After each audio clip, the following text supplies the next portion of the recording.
JKSS beta 614। दोस्तों, जैसे कि प्रीवियस वीडियो में जो भी अकाउंट्स का लेक्चर था उसमें हमने डिस्कस किया था इंट्रोडक्शन टू फाइनेंशियल अकाउंटिंग, तो उसका भी हमें काफ़ी अच्छा रिस्पांस आया था। तो उसी वीडियो को आगे बढ़ाते हुए उसका जो सेकंड पार्ट था टर्म्स इन फाइनेंशियल अकाउंटिंग, वो आज हम डिस्कस करने वाले हैं। तो दोस्तों आइए हम उन टर्म्स को वो डिस्कस करते हैं। तो दोस्तों सबसे पहले हमारे पास आ जाता है अकाउंटिंग इक्वेशन। कई बच्चे सोच रहे होंगे कि सीधे अकाउंटिंग इक्वेशन पे ले आए सर। तो दोस्तों हमने एक सीक्वेंस वाइज जैसे अल्फाबेटिकल वाइज बनाई है इसकी टर्म्स, ताकि आपको सॉर्टिंग करने में भी आसानी हो जाए।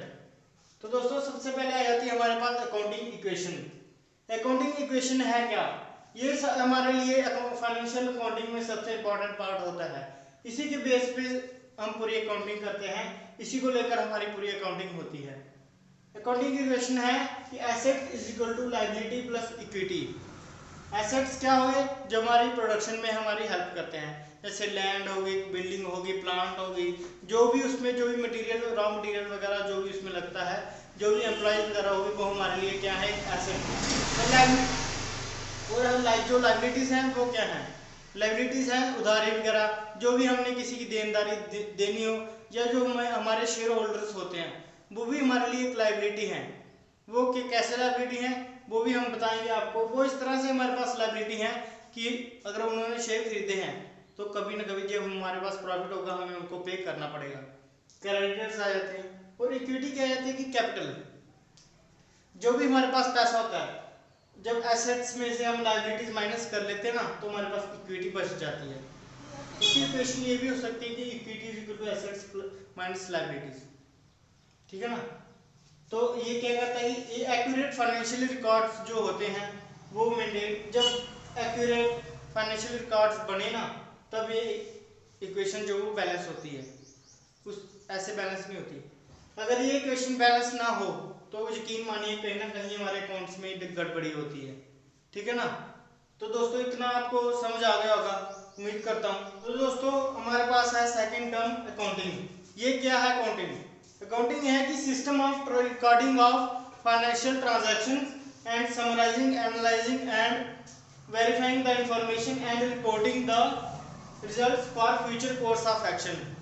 यानी कि एक सिस्टम है, एक टाइप का सिस्टम है किसका?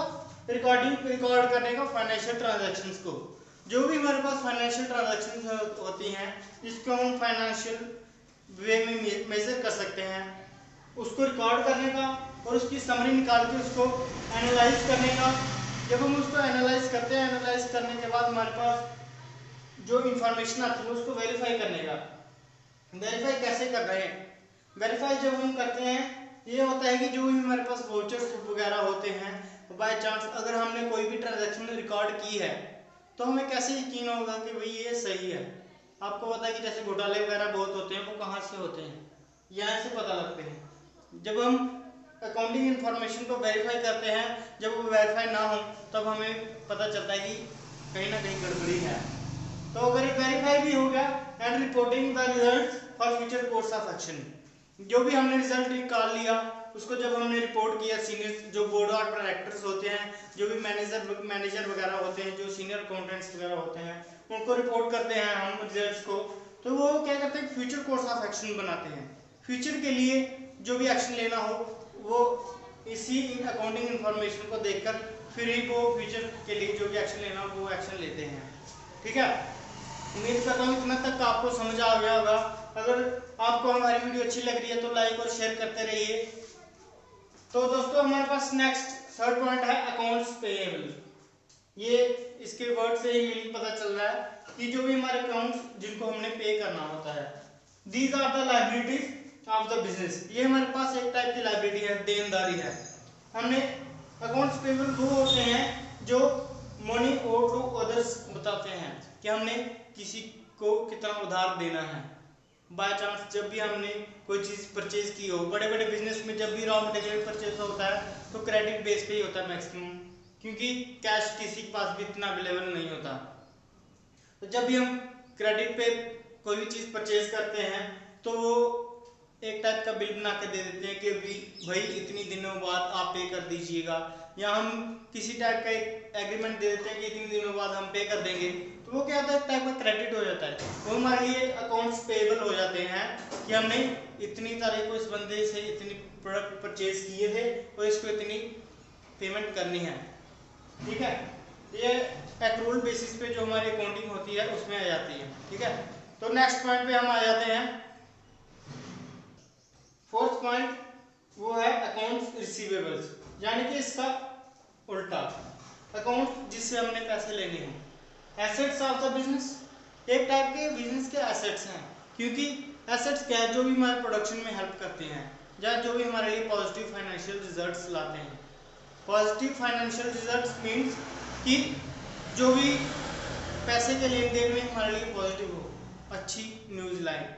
अच्छी न्यूज़ कैसे, जब भी हमारे पास कोई चीज़ आएगी तो हमारे लिए अच्छी न्यूज़ ही होगी ना। And represents money over to a business by others, यानी कि एक बिजनेस के किसी ने कितने पैसे जो हैं वो देने हैं वो इसमें पता लग जाता है। कितने ऐसे अकाउंट्स हैं, कितने ऐसे लोगों के अकाउंट्स हैं जिन्होंने हमारे पैसे भी देने हैं, जिन्होंने हमसे क्रेडिट पे गुड्स परचेज किए थे।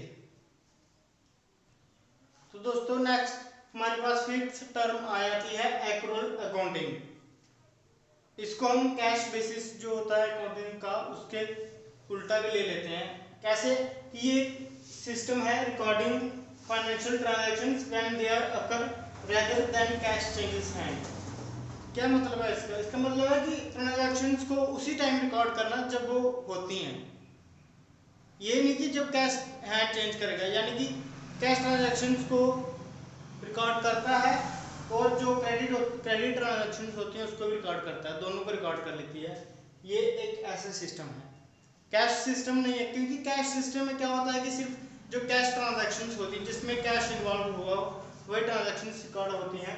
पर जो एक्रूअल अकाउंटिंग होता है इसमें हम जो कैश ट्रांजैक्शंस होती हैं वो भी रिकॉर्ड करते हैं, जो क्रेडिट ट्रांजैक्शंस होती हैं वो भी रिकॉर्ड करते हैं, जिसकी वजह से हम किसी भी फर्म की जो true and fair financial position होती है वो हमें पता चल जाती है। क्योंकि आपको पता है कि कैश ट्रांजैक्शन में जो होती है वो क्रेडिट जो ट्रांजैक्शंस होंगी वो रिकॉर्ड नहीं होगी कैश अकाउंटिंग में।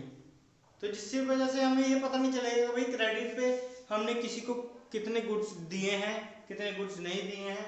इसमें हम टोटल जो भी ट्रांजैक्शंस हुई होती हैं वो सभी रिकॉर्ड कर लेते हैं इसमें। ठीक है, तो उम्मीद करता हूँ इतने तक आपको पता लग गया होगा।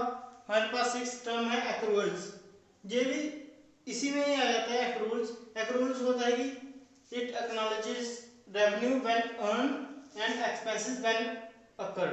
तो सॉरी व्हेन इधर दो बार आ गया, यानी कि रेवेन्यू का तब पता लगाता है जब वो अर्न हुआ हो, यानी कि जब सेल्स हुई हो उसी टाइम उसकी ट्रांजैक्शंस रिकॉर्ड करना।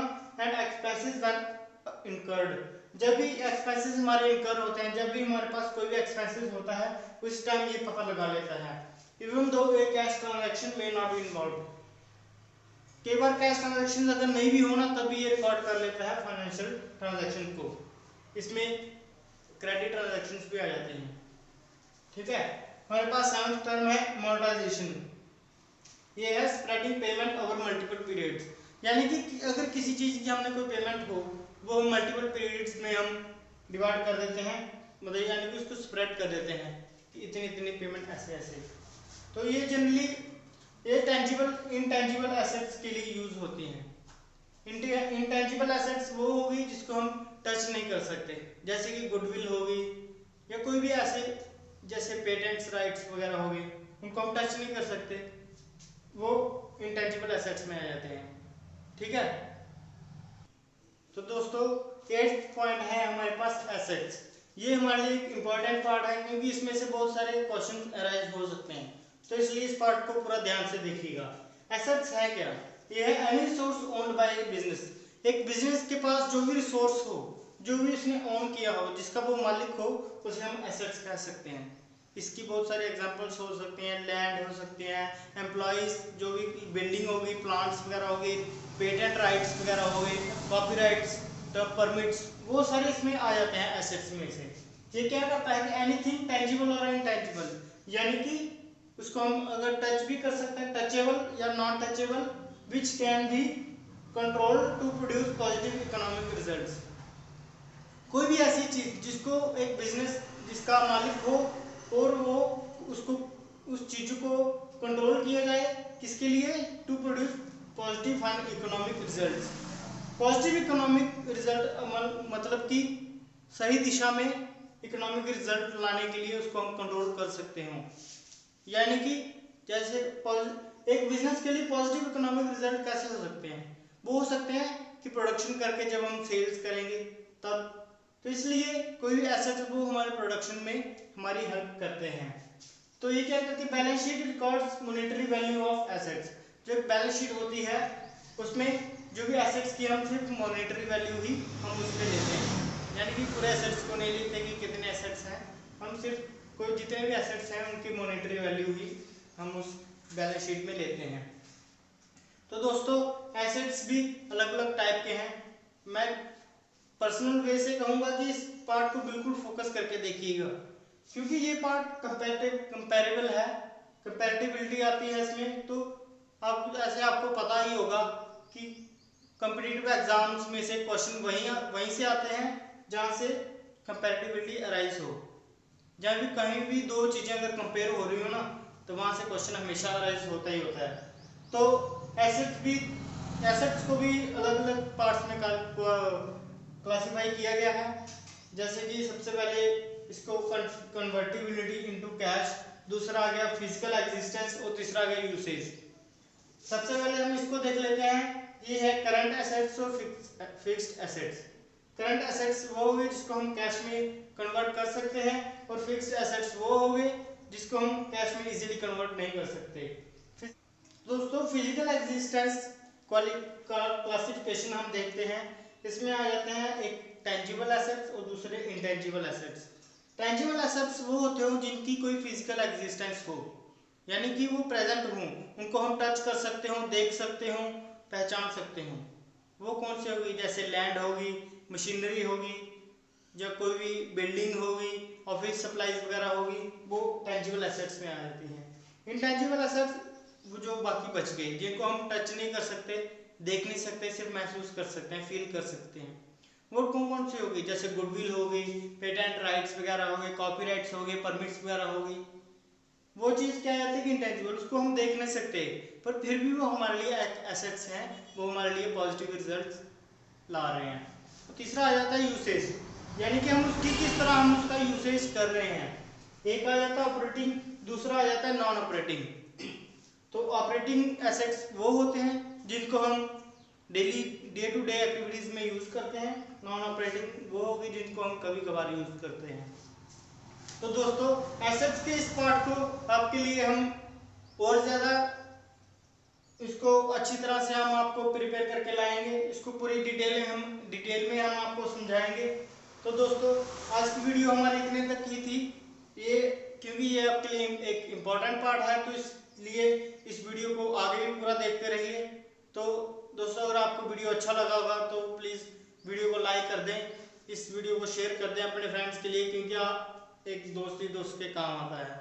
तो दोस्तों वीडियो के साथ बने रहिए, हमारे चैनल के साथ बने रहिए, तब तक सभी को all the best, best of luck.